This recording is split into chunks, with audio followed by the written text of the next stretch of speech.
Dans cette discussion entre Bernard de Montréal, Boulevard M, et Daniel Ménard, DM, ils se questionnent sur le pouvoir et les maîtres de l'univers.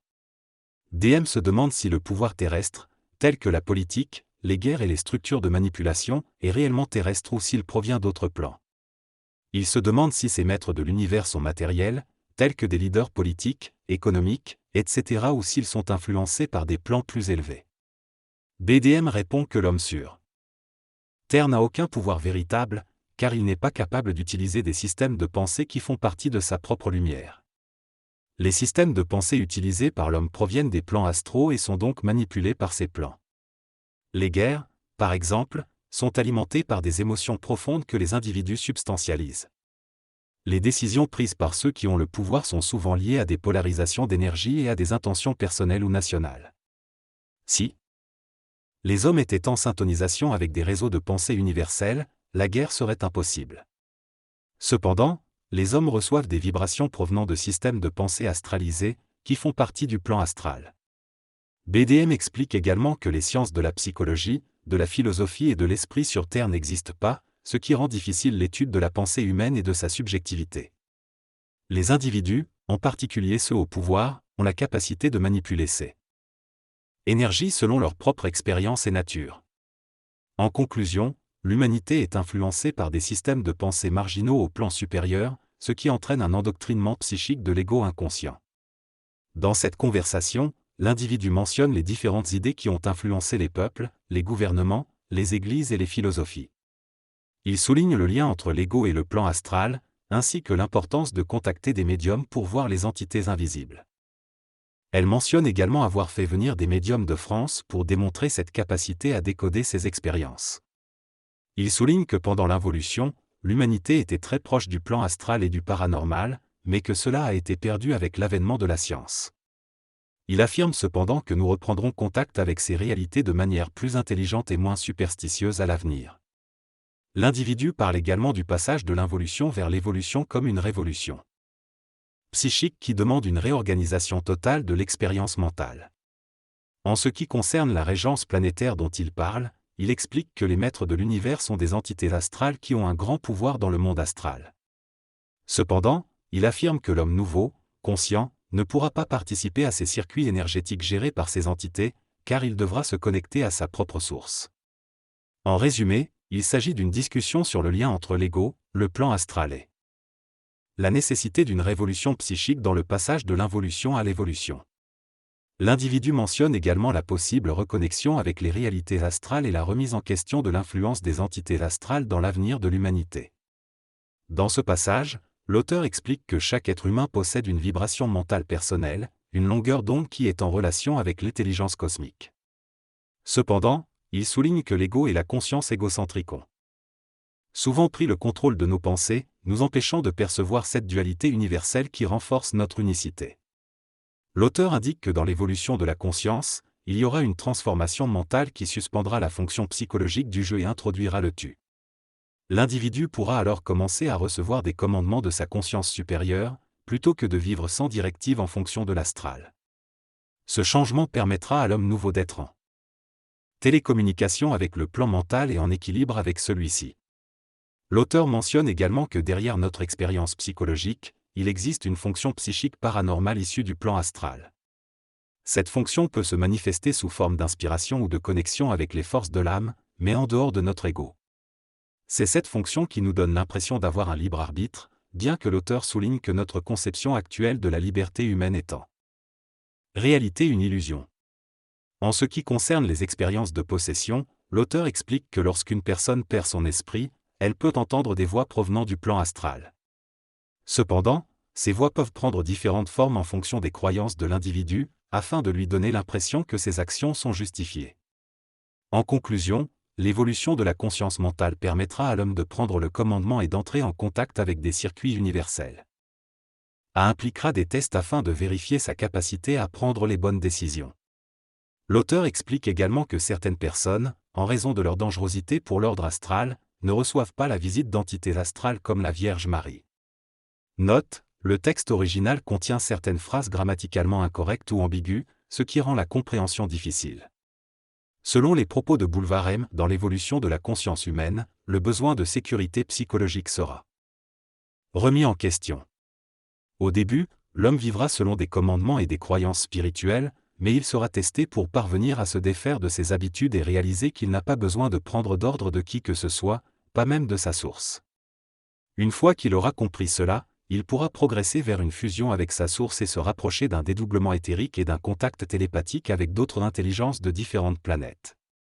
Le plus grand défi pour l'homme nouveau sera l'intégration de son énergie cosmique. La fusion elle-même ne sera pas difficile, car elle fait partie d'une énergie supérieure qui se déclenche et amène l'homme à prendre conscience de nouvelles pensées et perceptions. Mais l'intégration de cette énergie sera un réel test d'autonomie et d'humanité. L'homme devra être capable d'intégrer cette énergie cosmique supérieure qui n'a rien à voir avec les anciennes croyances et les plans astrales, et qui lui apportera de nouvelles certitudes. BDM souligne également l'importance pour l'homme de remettre en question les croyances et les expériences religieuses, et de chercher à comprendre la réalité cosmique des phénomènes plutôt que de s'en tenir à des croyances aveugles. Il met en doute l'origine et la nature de certains phénomènes, comme les visions de la Vierge, et encourage les individus à être plus intelligents et à chercher à savoir d'où viennent réellement ces expériences et quelles en sont les intentions. La fusion et la possession sont deux états différents de la conscience humaine. Avant de parvenir à la fusion, l'homme peut être possédé par des plans de conscience inférieurs tels que le plan astral. Cependant, une fois en fusion, l'homme est possédé par le plan mental, ce qui signifie qu'il n'est plus assujetti aux lois du mensonge cosmique, mais plutôt aux lois de l'énergie créative. Dans les premiers stades de la fusion, l'homme peut encore vivre cette expérience comme une possession due à ses anciennes mémoires et à ses sentiments. Il comprendra les secrets et les mécanismes de cette fusion au fur et à mesure de l'évolution de sa conscience.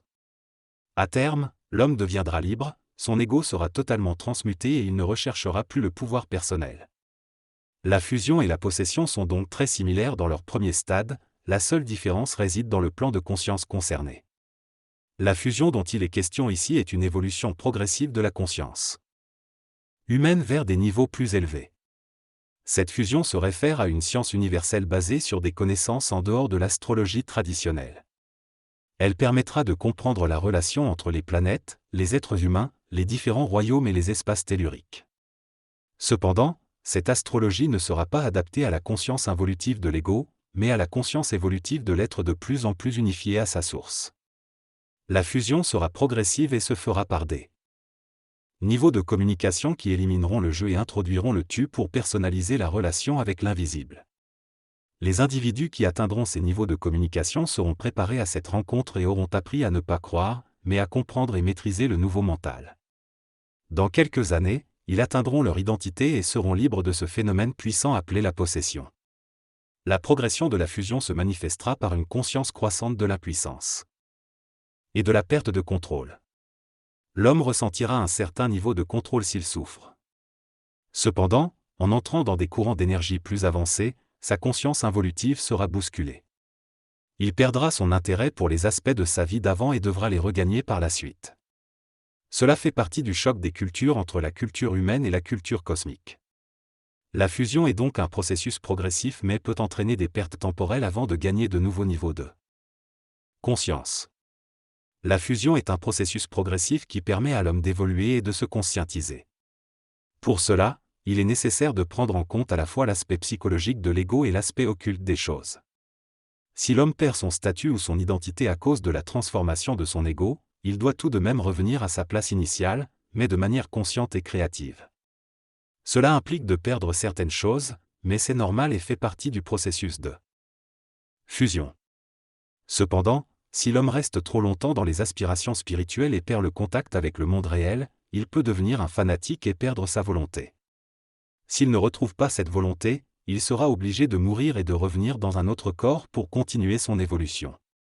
Il est donc important que l'homme apprenne à être lui-même, à être son propre avocat et à briser le pouvoir de l'astral.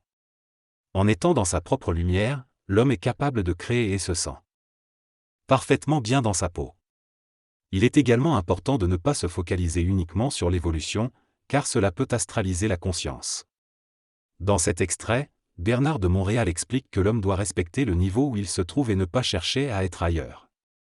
Il met en avant le fait que l'homme est souvent ignorant des lois de l'astral et est donc prêt à tout donner à cette sphère pour retrouver quelque chose que la Terre ne peut pas lui offrir. Il explique que certains sont attirés par l'invisible car on leur a vendu des idées depuis des siècles sur sa supposée intéressante et ses pouvoirs. Cependant, il soutient que l'homme devra finalement retourner à lui-même et comprendre que le véritable chemin de l'évolution consiste à être conscient de sa réalité et indépendant en esprit. Il souligne également que l'être conscient ne peut être maîtrisé par personne et qu'il est capable de se libérer des influences extérieures. En somme, l'être conscient est celui qui a conquis la mémoire de l'âme et qui est en contact avec sa source. C'est un être complet qui se connaît lui-même sans avoir besoin de recherche. Le fait est que le contact entre notre esprit original et l'esprit universel, notre moi universel et notre moi cosmique se fait à travers une source d'énergie appelée l'âme. Cependant, pendant des siècles, nous avons été conditionnés à vivre dans une sorte de loyauté ou d'allégeance. Mais être intelligent, c'est être vibratoire. L'homme qui est intelligent est toujours vibratoire car il est en mouvement avec l'énergie cosmique à travers le plan mental. Lorsqu'il est dans cette conscience vibratoire, il n'a plus besoin de savoir qu'il est intelligent pour se sentir en sécurité, car il est en dehors de son ego. Les sentiments abaissent toujours la conscience, c'est pourquoi il est important de se libérer des sentiments dans notre processus d'évolution. Dans cette nouvelle évolution, les relations seront hiérarchisées selon leur fréquence vibratoire, et non pas dans le sens organisationnel. Par exemple, dans le travail que je fais, je choisis de me faire interviewer par vous car votre vibration me permet de me mettre en vibration facilement. Si vous n'étiez pas capable de vibrer cette vibration, cela retarderait mon travail. Ainsi, les relations seront hiérarchisées en fonction de la capacité de chaque individu à vibrer à une fréquence spécifique. Dans ce texte, l'auteur explique que l'homme est capable d'identifier des individus avec lesquels il peut établir une connexion vibratoire spécifique, créant ainsi une sorte de hiérarchie. Il précise que chaque individu est limité dans certains domaines et peut être un obstacle dans d'autres, en raison de la vibration dont il a besoin pour évoluer. L'auteur ajoute que l'homme peut maintenant transmettre des connaissances régénératives sur le plan astral, ce qui permet une régénération plus rapide de l'humanité. Il affirme que les forces astrales ont créé l'ego et la personnalité de l'homme, et que la prise de conscience de ces forces perturbe l'astral, le forçant à étudier les nouvelles sciences de la fusion et à commencer à communiquer avec d'autres intelligences venues d'autres mondes. Il conclut en disant que, pour la première fois, les morts commencent à apprendre de l'homme. Dans cette interview, Bernard de Montréal parle du maître spirituel Rajneesh et de sa vision du nirvana. Rajneesh a réalisé, après son expérience fatale aux États-Unis, que le nirvana n'était pas la fin, mais le début de tout. Cette déclaration remet en question tout ce que l'humanité a appris sur la spiritualité et la connaissance involutive. Selon Bernard de Montréal, cela signifie que les notions mystiques et orientales de l'involution seront remises en question et détruites. L'homme nouveau, quant à lui, aura le pouvoir de se transformer lui-même et de créer son propre chemin spirituel. Il ne cherchera pas à imposer sa vision aux autres, mais agira pour lui-même. Et deviendra son propre maître penseur. Une fois maître à penser, il sera capable de se dédoubler et de se libérer du karma personnel et de la race. Il ne sera plus affecté par les guerres, les maladies, les problèmes économiques et politiques. Il pourra également entrer en contact avec des intelligences créatives venant d'ailleurs. En ce qui concerne Rajneesh, Bernard de Montréal affirme qu'il n'est pas un mauvais homme, mais il n'est pas non plus digne d'être réellement rencontré. 7. Remarque soulève la question de la fusion spirituelle dont Rajneesh est en contact au moment où il renie son passé. En conclusion, cette interview aborde la remise en question des notions traditionnelles de la spiritualité et met en avant l'émergence d'un nouvel homme qui sera capable de se transformer lui-même et d'entrer en communication avec des intelligences supérieures.